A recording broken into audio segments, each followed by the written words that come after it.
Maswerteng hapon po mga ka-STL. Narito na po ang resulta ng STL Batangas para sa araw na to, 2nd draw, January 28, 2025. Araw ng Martes. Naway ang mga natayaan nyo pong mga numero kanina ay manalo nawa ngayong hapong ito, 4:30 PM. Kaya kunin nyo na po ang inyong mga tickets. Narito na po ang resulta.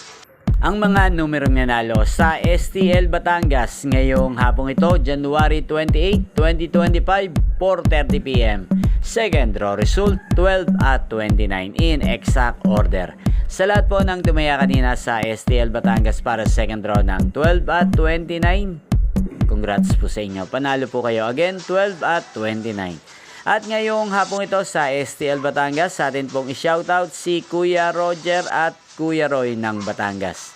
Shoutout po sa inyo, Kuya Roger at Kuya Roy. Naway ang mga tinatayan yung mga numero sa Batangas, sana po ay manalo na ngayong hapong ito. At sa lahat po ng mga taga Batangas dyan, especially sa aking mga subscribers na walang sawang nanonood sa channel na to, shoutout po sa inyo. Inyo pong napanood ang resulta ng STL Batangas sa channel na to, Roderick Hernandez TV. Magkita-kita pong muli tayo mamayang 8:30 PM. Thank you for watching.